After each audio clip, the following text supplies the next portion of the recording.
ਤੇ ਹੁਣ ਖਬਰਾਂ ਵਿਸਤਾਰ ਦੇ ਨਾਲ ਗੱਲ ਕਰਾਂਗੇ। ਅੰਮ੍ਰਿਤਸਰ ਦੇ ਰਣਜੀਤ ਐਵੇਨਿਊ ਤੋਂ ਜੋ ਆਈਡੀ ਦੀ ਬਰਾਮਦਗੀ ਹੋਈ ਹੈ, ਇਸ ਪੂਰੇ ਮਾਮਲੇ ਦੇ ਵਿੱਚ ਹੁਣ ਦਿੱਲੀ 에ਅਰਪੋਰਟ ਤੋਂ ਦੋਵੇਂ ਸ਼ੱਕੀ ਮੁਲਜ਼ਮਾਂ ਦੀ ਗ੍ਰਿਫਤਾਰੀ ਹੋ ਚੁੱਕੀ ਹੈ। ਵਿਦੇਸ਼ ਭੱਜਣ ਦੀ ਫਿਰਾਕ ਦੇ ਵਿੱਚ ਇਹ ਦੋਵੇਂ ਮੁਲਜ਼ਮ ਸਨ ਤਾਂ ਦਿੱਲੀ ਤੋਂ ਫਲਾਈਟ ਦੇ ਰਾਹੀਂ ਅੰਮ੍ਰਿਤਸਰ ਲਿਆਂਦੇ ਗਏ ਦੋਵੇਂ ਹੀ ਮੁਲਜ਼ਮਾਂ ਦਾ ਤਰਨਤਾਰਨ ਦੇ ਪੱਟੀ ਦੇ ਨਾਲ ਸੰਬੰਧ ਹੈ। ਦੱਸਦੇ ਤੇ ਕੱਲ ਗੱਡੀ ਦੇ ਹੇਠਾਂ ਆਈਡੀ ਲਾ ਕੇ ਫਰਾਰ ਹੋਏ ਸਨ ਦੋ ਹੀ ਸ਼ੱਕੀ ਵਿਅਕਤੀ।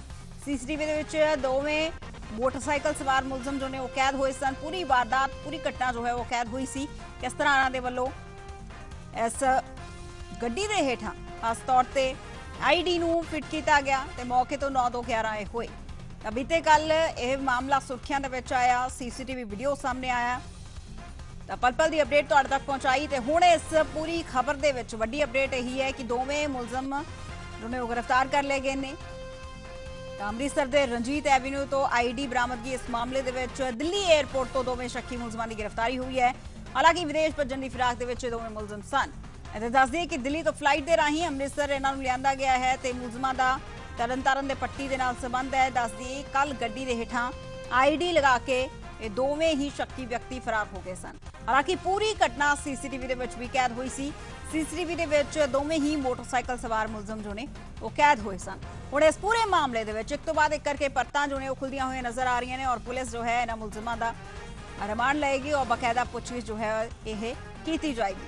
ਇਹ ਤਸਵੀਰ ਤੁਸੀਂ ਦੇਖ ਪਾ ਰਹੇ ਹੋ ਰਣਜੀਤ ਐਵੇਨਿਊ ਤੋਂ ਜਿੱਥੇ ਕਿ ਆਈਡੀ ਦੀ ਬਰਾਮਦਗੀ ਹੋਈ ਸੀ ਤਾਂ ਇਹ ਦੋ ਸ਼ੱਕੀ ਜੋ ਨੇ ਉਹ ਦਿੱਲੀ 에ਅਰਪੋਰਟ ਤੋਂ ਦੋਵੇਂ ਸ਼ੱਕੀ ਮੁਲਜ਼ਮਾਂ ਨੂੰ गिरफ्तार कर लिया गया है। विदेश भजन की फिराक दे विच दोवें मुलजम सन। पुलिस का यह कहना है, पुलिस के वल्लों यह भी जानकारी साझा की गई है कि हुण दिल्ली तो फ्लाइट के राही अमृतसर इन्हां नूं लिआंदा गया। हालांकि मुलजमां दा तरनतारन दे पट्टी दे नाल संबंध है यह दस दईए ते अमृतसर के रंजीत एवेन्यू दे विच बीते कल इन्हां दे वल्लों जो घटना नूं अंजाम दिता गया सी। देख पा रहे हो कि किंज पहली जो तस्वीर है सीसीटीवी फुटेज जो बीते कल भी तुहानूं दिखाया जिस दे विच साफ तौर पर देखा जा सकता है कि दोवें मुलजम मोटरसाइकिल ते आउंदे ने ते गड्डी दे हेठां जो है आईडी फिट करके फरार हो जाते हैं। मनिंदर मोंगा मेरे सहयोगी ज़्यादा जानकारी देने वाले। मनिंदर, दोवें शक्की मुलजमां नूं गिरफ्तार कर लिया गया है, होर की कुछ जानकारी हुण मिल पा रही है? देखो मनप्रीत, असीं सब तो पहला अपने दर्शकों के नाल जानकारी साझी की सी कि जो बीते कल अमृतसर के रंजीत एवेन्यू विच एक सब इंस्पैक्टर ਦੀ ਗੱਡੀ ਦੇ ਵਿੱਚ ਬੰਬ ਲਗਾਇਆ ਗਿਆ ਸੀਗਾ ਜੋ ਕਿ 2 ਕਿਲੋ 700 ਗ੍ਰਾਮ ਆਈਆਈਡੀ ਯਾਨੀ ਕਿ ਆਰਡੀਐਕਸ ਸੀਗਾ।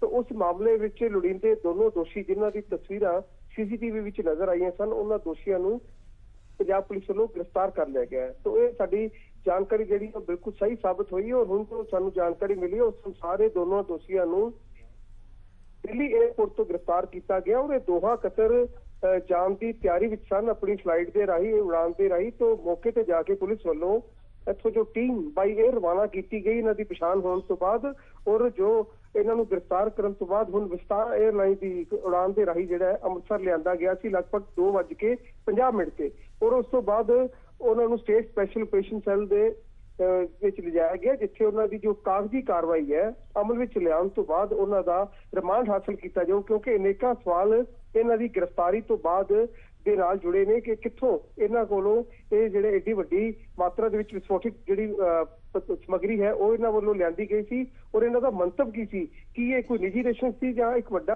ਅੱਤਵਾਦੀ ਇਕਾਰਾ ਸੀ, ਇੱਕ ਵੱਡੀ ਅੱਤਵਾਦੀ ਕਾਰਵਾਈ ਨੂੰ ਅੰਜਾਮ ਦੇਣ ਦੀ ਫਿਰਾਕ ਵਿੱਚ ਸਨ ਔਰ ਦੋਹਾ ਕਤਰ ਜਾਣ ਦਾ ਇਹਨਾਂ ਦਾ ਮਕਸਦ ਕੀ ਸੀ ਜਾਂ ਉੱਥੋਂ ਜਾਣ ਤੋਂ ਬਾਅਦ ਇਹਨਾਂ ਵੱਲੋਂ ਇਹਨਾਂ ਨੇ ਕਿਸੇ ਹੋਰ ਮੁਲਕ ਤੱਕ ਜਿਹੜਾ ਪਹੁੰਚਣਾ ਸੀਗਾ।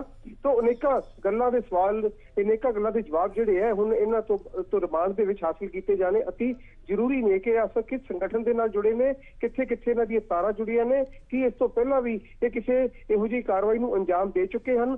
तो सारे सवालों के जवाब लिए हुण इंतजार होगा कि रिमांड हासिल करने तो बाद जिहड़ा पुलिस वालों ये सारी जानकारी मीडिया के नाल साझी की जाएगी। तो फिलहाल इन्हां नूं गिरफ्तार कर लिया गया। ये अपने आप विच पंजाब पुलिस लिए खास करके अमृतसर पुलिस लिए वड्डी कामयाबी है। जी मनप्रीत, बिल्कुल मनिंदर, ये भी जानकारी सामने आई है कि मुलजमां दा तरनतारन दे पट्टी दे नाल संबंध है। इस तों इलावा जानना चाहांगे तुहाडे तो कि इन्हां दोवें मुलजमां दी शनाख्त जो है वो हो चुकी है? देखो मनप्रीत, ये सारी जानकारी असी हाले तक पुलिस वालों अधिकारिक तौर पर साडे नाल साझी नहीं की गई। ये सारी जानकारी असी अपने सूत्रों पासों जिहड़ी है ਉਹ ਹਾਸਲ ਕਰਕੇ ਆਪਣੇ ਦਰਸ਼ਕਾਂ ਦੇ ਨਾਲ ਸਾਂਝੀ ਕਰ ਰਹੇ ਹਾਂ। ਤੋਂ ਸੋ ਇੰਤਜ਼ਾਰ ਹੈ ਕਿ ਸ਼ਾਮ ਤੱਕ ਪੁਲਿਸ ਵੱਲੋਂ, ਪੁਲਿਸ ਦੇ ਉੱਚ ਅਧਿਕਾਰੀਆਂ ਵੱਲੋਂ ਜਿਸ ਤਰ੍ਹਾਂ ਸਾਨੂੰ ਜਾਣਕਾਰੀ ਮਿਲੀ ਹੈ ਕਿ ADGP RN ਡੋਕੇ ਜੋ ਕਿ ਸਵੇਰ ਦੇ ਇੱਥੇ ਆਏ ਹੋਏ ਸਨ, ਉਹਨਾਂ ਨੇ ਘਟਨਾ ਵਾਲੀ ਥਾਂ ਦਾ ਦੌਰਾ ਵੀ ਕੀਤਾ ਸੀ ਔਰ ਉਦੋਂ ਹੀ ਉਹਨਾਂ ਨੇ ਇਸ਼ਾਰਾ ਕੀਤਾ ਸੀ ਕਿ ਇੱਕ ਵੱਡੀ ਖਬਰ, ਇੱਕ ਸ਼ਾਮ ਤੱਕ ਖੁਸ਼ਖਬਰੀ ਜਿਹੜੀ ਅਸੀਂ ਮੀਡੀਆ ਦੇ ਨਾਲ ਸਾਂਝੀ ਕਰਾਂਗੇ।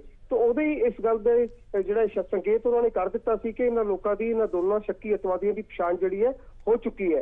तो वो गल जिहड़ी है वो सच साबित हुई, क्योंकि असीं सवेरे भी जो ADGP ਵੱਲੋਂ ਇਹ ਜਾਣਕਾਰੀ ਸਾਂਝੀ ਕੀਤੀ ਗਈ ਸੀ ਕਿ ਸ਼ਾਮ ਤੱਕ ਤੁਹਾਨੂੰ ਸਾਰੀ ਜਾਣਕਾਰੀ ਦਿੱਤੀ ਜਾਊਗੀ, ਤੇ ਉਦੋਂ ਇਸ ਗੱਲ ਦਾ ਅੰਦਾਜ਼ਾ ਹੋ ਚੁੱਕਿਆ ਸੀ ਕਿ ਪੁਲਿਸ ਕਿਸੇ ਵੇਲੇ ਵੀ ਇਹਨਾਂ ਤੱਕ ਪਹੁੰਚ ਸਕਦੀ ਹੈ। तो ਉਹਨਾਂ ਨੂੰ ਗ੍ਰਿਫਤਾਰ ਕਰਨ ਤੋਂ ਬਾਅਦ ਹੁਣ जो कानूनी कार्रवाई अमल में लियांदी जानी है, उन्होंने रिमांड हासिल किया जाना है। पर संभावना यह है कि शाम तक ADGP RN टोके या कोई होर उच्च अधिकारी प्रेस कॉन्फ्रेंस करके इन्हां दी शिनाख्त बारे सारी जानकारी या जो इन्हां दी योजना सी उस बारे जानकारी जी है वो मीडिया दे नाल साझी करनगे। जी मनप्रीत, शुक्रिया मनिंदर तमाम जानकारी लिए। सो बिल्कुल दिल्ली एयरपोर्ट तो दोवें शक्की मुलजमां दी हुण गिरफ्तारी हो चुकी है ते हुण मुलजमां दा रिमांड लिया जाएगा, होर खुलासे इस पूरे मामले च होंगे।